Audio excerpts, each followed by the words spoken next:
সম্প্রতি ইলিয়াস হোসেন তার ২টি ভিডিওতে এবং একাধিক লেখনীতে আইন উপদেষ্টা আসিফ নজরুলকে রয়ের এজেন্ট বলে অভিযুক্ত করেছেন।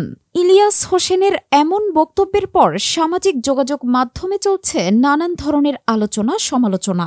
এই ইস্যুকে কেন্দ্র করে ইলিয়াসের সাথে বিতর্কেও জড়িয়ে পড়েছেন অনেক সেলিব্রিটিও। এবার আসিফ নজরুলের পক্ষে একটি ফেসবুক পোস্ট দিয়েছেন উপদেষ্টা আসিফ মাহমুদ। সেই পোস্টে কি বলেছেন আসিফ মাহমুদ, সেটিই থাকছে আজকে আমাদের এই আয়োজনে।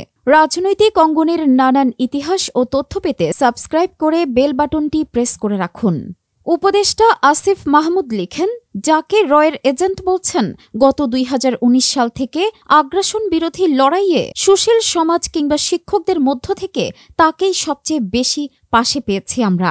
এনআরসি সিএ বিরোধী আন্দোলন, আবরার ফাহাদ হত্যার প্রতিবাদে আন্দোলন, আগ্রাসন বিরোধী কর্মসূচি থেকে যখন জেলে গেলাম, সবসময় আসিফ স্যার আমাদের পাশে দাঁড়িয়েছেন। আমরা ক্যাম্পাসের ১৫-২০টা ছেলে মেয়ে আর আসিফ নজরুল স্যার। সমালোচনারও কিছু ম্যানার থাকা দরকার, যেটাকে গঠনমূলক সমালোচনা বলা হয় আর কি। এসব বিষয়ে কিছু বলতে চাইনি, কিন্তু রর এজেন্ট বলার পর আর চুপ থাকা গেল না। অবশ্য আপনাদের কনস্পিরেসি থিওরিতে আমাদের আন্দোলনও পরিচালিত ছিল, যে আন্দোলনে পরবর্তীতে ফ্যাসিস্ট হাসিনার পতন হল। আমরা এবার একটু কনস্ট্রাকটিভ হই, না হলে এত ত্যাগের ফলে যে দেশ গড়ার স্বপ্ন আমরা দেখছি তা ভুলুণ্ঠিত হবে। এতটুকুই আহ্বান থাকবে।